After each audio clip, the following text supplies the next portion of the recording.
Okay, hello everyone. This is the last portion of the lecture on point of view. It's going to be very brief.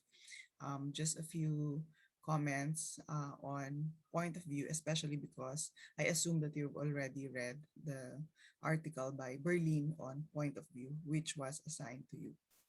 Now, if you read what she wrote, she indicated that there are certain things in the grammar of the narrative that will help us see another point of view that is being shown. So this is really very good, especially for those of you who know Hebrew and would really like to revisit the narrative in the original Hebrew language, and you would want to translate it first. However, for those of you who do not know Hebrew, don't despair. There are ways to actually still detect it, detect the grammatical markers that she actually mentioned. And I will be showing them to you in this lecture. Now, the reason why this is important is because it is easy to identify point of view if what is being shared is the point of view of the narrator. And if it is the narrator's point of view, it means that it is expressed in the third person. It's the narrator who is speaking, who is basically narrating. And that's very easy to discern. That kind of point of view is easy to discern. It is also easy to identify point of view if uh, it is one of the characters who is speaking in a very straightforward manner. Okay, so for example, the Levite, we are able to identify his point of view because we know that the speech in chapter 20 of Judges is his. Okay, so you know that that's the Levite's point of view. However, it becomes a little bit tricky to discern point of view if um, a case like the narrator is sharing the point of view of one of the characters. So the way the story is being told is still in the third person, but actually what the narrator is already describing is not his point of view, but the point of view of one of the characters in the story. Or let's say another case where it is a little bit tricky to discern the point of view is the tone of the character or the narrator is ironic. Okay, so if it's ironic, it means that it indicates the opposite of what is being explicitly stated. And the meaning is different. If you were to draw meaning from what is said, it has to be different from what is explicitly stated because it's irony. And so one has to be able to detect that irony in order to actually determine the proper meaning that one should associate with it. Okay, now we will deal with irony later, but for now, we will look at some indicators of point of view. So there's a separate lecture for irony, or well, literary techniques for that matter. Now, one of the ways by which you can detect point of view is the naming. Okay, so how a character names another character may actually indicate that person's point of view. Okay, and that is something that might not be very explicit at first, and it's something that you have to discern as you repeatedly read the text.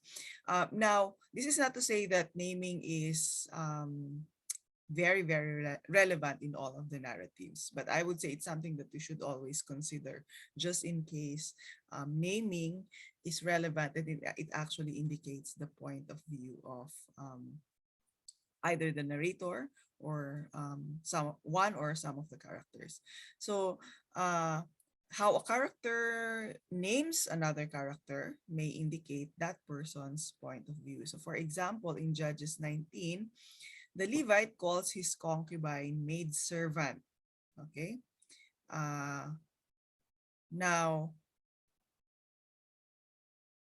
when maid servant is used in the first person, meaning let's say I use it for myself, it may actually indicate humility.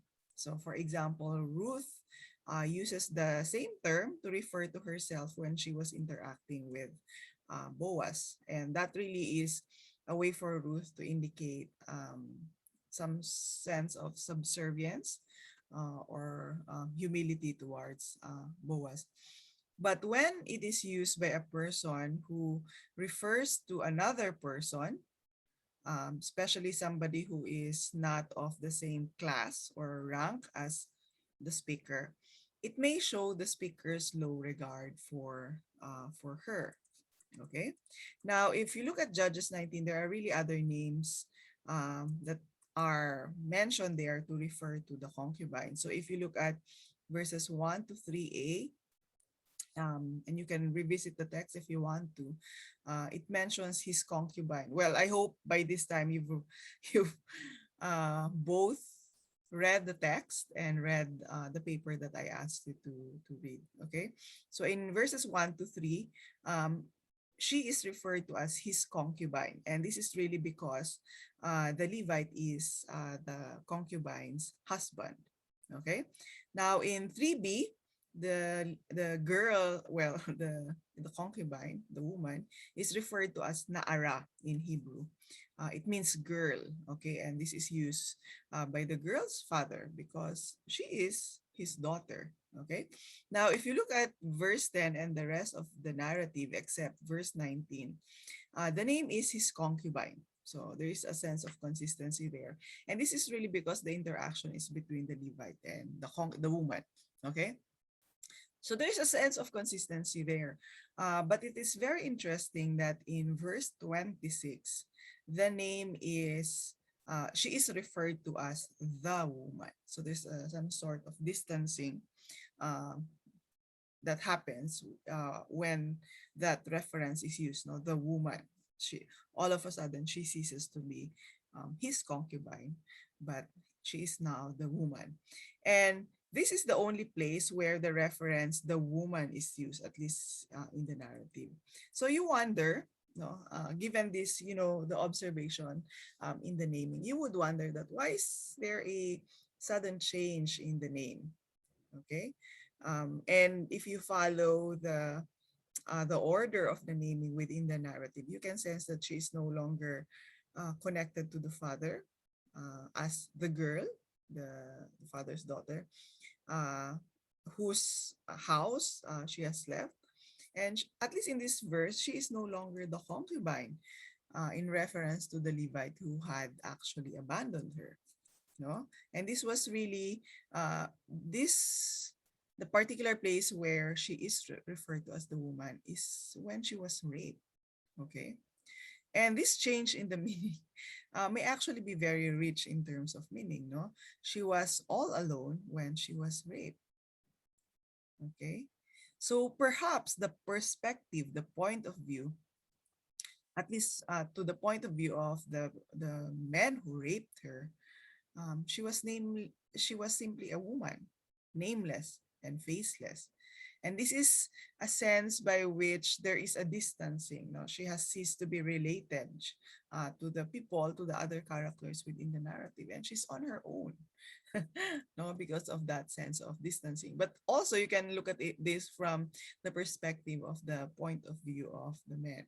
Okay, and this will be confirmed by the very fact that after verse 26, she becomes the concubine again. Okay. So there is a resumption in terms of the identity of being a concubine. So it's a very, very interesting way by which the narrative, by using naming, makes a certain point, no, and shows actually the movement of the point of view that is being that is being expressed in the text, from the point of view of the Levite, and then the father, and then the Levite again, and then you come to the point of view of the men. And it is being, the rape itself was being said from that perspective, telling you, suggesting to you that at this point, the woman was really left to be all alone. No, she was left to fend for herself. And that particular incident really, you know, allows you to allow gives a sense to the reader or compels the reader to feel so much for the woman. Okay, so that's the example in Judges 19. Now, sometimes the the inner life, no, of there is a way by which you can detect the inner life through the perspective of the narrator or uh, some of the character, no. So for example, there is this expression which occurs very often. He said in his heart, so it denotes thinking. Okay, so he said is it's not as if he really said it, no, but it's an internal speech, and it denotes the inner thoughts of a person. Okay, like in Genesis 48, in Genesis 48, it 48 34 verse 18, there's that phrase, it seemed good in his, or it seemed good in their eyes, no. So there is it allows you to show the point of view. It's the narrator that is seeing it, but it's expressing the, from that point of view you can see how the inner thoughts of the person is being described. Okay, so we have naming and then inner life. Now, uh,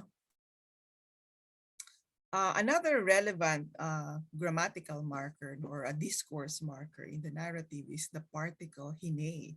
Okay, this reminds me. So whenever I encounter or talk about hine, I remember one of the professors of biblical studies, Dr. Madeline Vega, who actually just recently retired. No, and I was actually the one who took her place, although we overlapped a bit.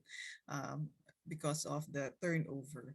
But her dissertation is hine in Ecclesiastes. And this is really the Hebrew word that is translated most of the time as behold, especially if it is, if you're using a translation like NASB.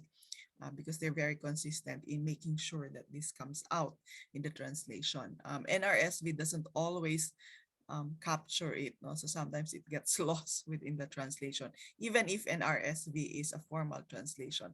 So this is where you really have to have several formal translation available with you in order to make the comparison. Don't just rely on one. So I would suggest keeping NASB around all the time, no, because it tends to be it is not a very it's very wooden, no, when you read it. But also the very nice thing about it is it really captures in a very very wooden way the Hebrew, no. It's very consistent in terms of how it renders certain Hebrew words. So it's good to have at least three formal translation with you, no, alongside some dynamic equivalent translation like NIV. No, but I think it's very imperative, especially for those of you who do not know Hebrew, to have three formal translation with you as you study the text, because there are certain grammatical markers that may only be highlighted if you make the comparison, no, across the formal translation, and this is one of them, the hine. So this is translated usually as behold. uh, However, because it is awkward English, it is often translated in contemporary English, no. So sometimes it disappears because even for something like NRSV, um, I actually like NRSV as a formal translation because it's not as wooden as NASB. But I used to use NASB a lot. In fact, even until the time I was doing my PhD dissertation, I relied on NASB a lot whenever I don't have any access to the Hebrew Bible and I just have to access it, let's say using my phone. Okay, so in a translation like NRSV or ESV, which are really formal translations, sometimes it disappears, no, because it's translated in contemporary English manner, making it sometimes disappear because really it doesn't mean the same all throughout. Okay, another way by which it is translated is to say look. Okay, or sometimes it's actually left untranslated. So now in in terms of its use in the narrative, more often than that, no, very very often. So this is a very good grammatical marker. It indicates a character's point of view. Okay, so uh, it it indicates something like an interior vision. Okay, so more than actual physical seeing, it indicates an internalization of an external point of view. No, it so when it is there, it's not just calling the reader. Well, it's not just simply describing what the character sees, but it's calling the reader to take notice of what the character sees. Okay, so there is a sense by which it becomes an interior vision because it is significant in relation to the plot or characterization. Okay, so when I say interior vision, there is physical seeing, but the seeing is very relevant to the character. Okay, it's not just I see you, but it means I see you and that seeing is significant to me. So it has to be marked in the narrative. Okay, so it's not the same as when and he saw. Okay, but when it says behold, he saw. No, that there is a sense by he saw, and that what he saw is very very significant. So it's marked grammatically in the Bible. Okay, so a very good example here is the narrative in Judges 4:22, which we actually have gone through. Judges 4 verse 22. Okay, and you can see here certain levels of point of view. Now, I want us to try to compare the NRSV and the NASB. So if you look at NRSV, uh, it says there, then Barak came out in pursuit of Sisera. Jael went out to meet him and said to him, come and I will show you the man whom you are seeking. So he went into her tent, and there was Sisera lying dead with the tent peg in his temple. Now, those of you who know Hebrew, you can go to the Hebrew Bible and check this. And you should notice that there is a hine at the very beginning. In fact, there are two hines in this particular verse. Now, NASB will show it, okay?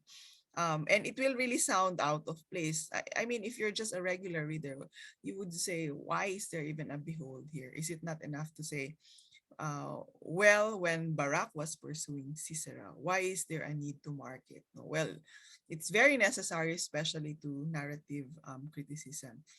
And it's in the NASB version, it says, and behold, while Barak was pursuing Sisera, Jael came out to meet him and said to him, come and I will show you the man whom you are seeking. So he entered with her, and behold, Sisera was lying dead with a tent peg in his uh, temple. So you have to behold there, and it's very, very nicely marked in NASB. So the first behold is really the perspective of Jael. Okay, if you really analyze it well, this is the perspective of Jael. So it's showing you the perceptual point of view of Jael. And here, if you look at the prior verses, she just killed Sisera.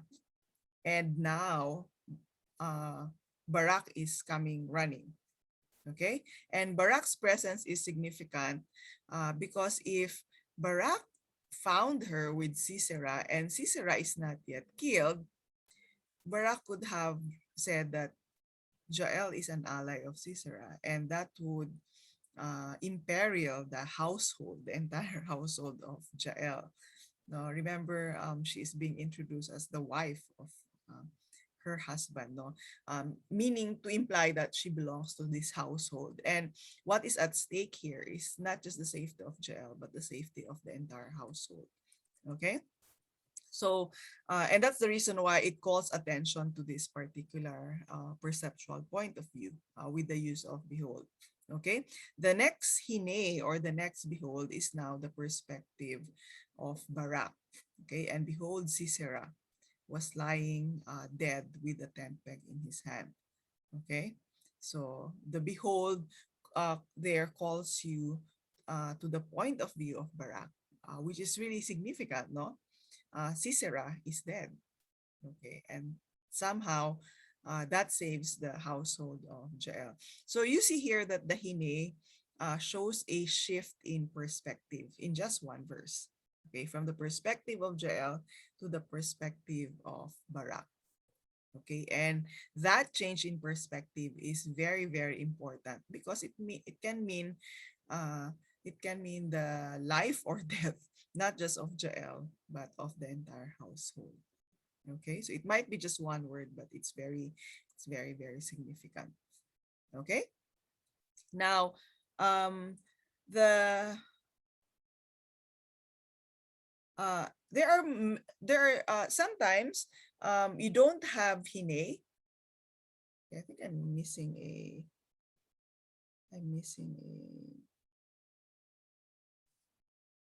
slide. Let me see. Okay, I think I'm missing a slide, but never mind. I don't want to stop this. Okay, now the sometimes you don't have hine, which is your grammatical marker, but there are still other markers in the text, no? And one of them can be the verb of perception. One of the most common is the verb ra'a, no, in Hebrew, or the verb that is translated as to see. And this one will show you the external point of view of a certain character. Okay, so it doesn't have the hine doesn't occur, but it still points you to the point of view, especially the external point of view or a perceptual point of view of the character because of that particular verb. No, so for example, Genesis 1:4, God saw the light was good, and God separated the light from darkness. Okay, so you will notice there that it does not have hine to show perception, but it still shows you the perceptual point of view. Okay, um, in fact, here in the case of Genesis 1:4, it's not just perceptual.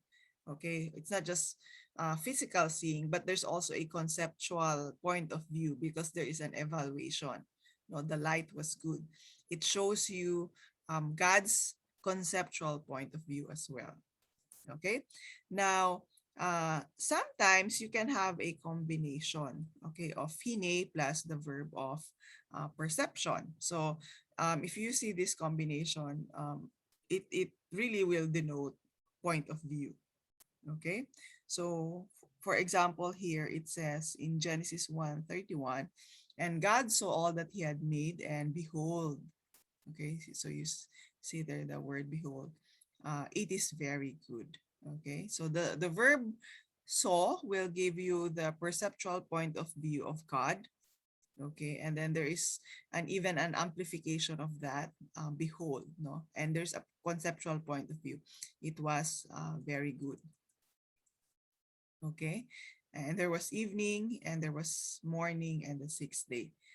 Now sometimes, well, you have hine without the verb of perception, and that's in Genesis 18:11. Okay, so sometimes you can have a combination um, of, of, of, of both. Sometimes it's only one of them. Now, the other case is a certain verse you have behold, but you will find the verb of perception elsewhere. No, like in the case of Judges 19 verses 16 to 17. Okay, and here it says, then behold, an old man was coming out uh, off the field from his work at evening. Now the man was from the hill country of Ephraim, and he was staying in Gibeah, but the men of the place were Benjamites. Okay, and then in verse 17, and he raised his eyes and saw. Okay, so you have there the verb of perception, but they're not in the same verse verses. Okay, and he raised his eyes and saw the traveler in the public square of the city, and the old man said, where are you going and where do you come from? Okay, now if you analyze these two markers of point of view, the behold in verse 16 is really the perceptual point of view of the Levite. Okay, he was seeing the old man coming out off the field from his work.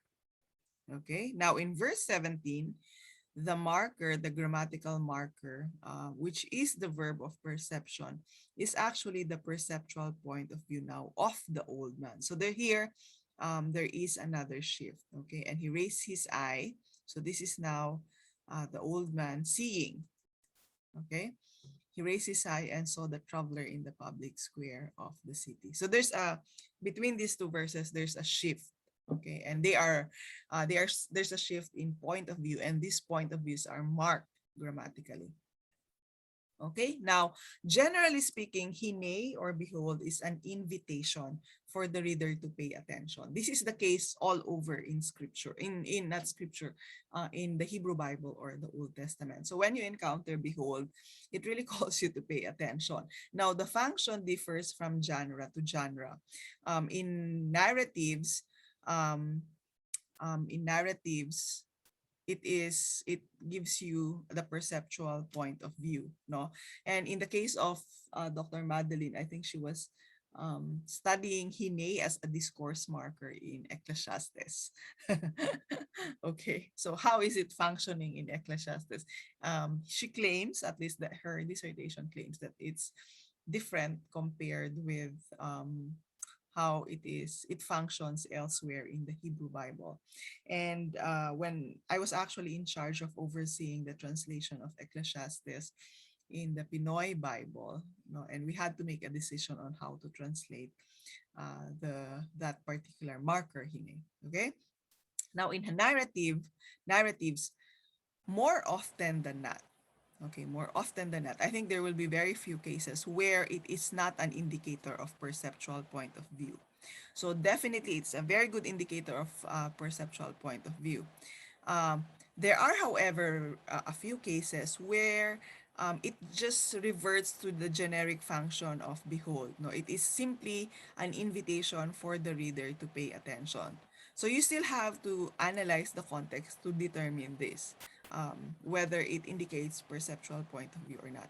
But what I'm trying to point out is if you see hine or behold in narratives, suspect immediately that it's a perceptual point of view and try to verify that by looking at the larger literary context, if it is really giving you the point of view of one of the characters in the story.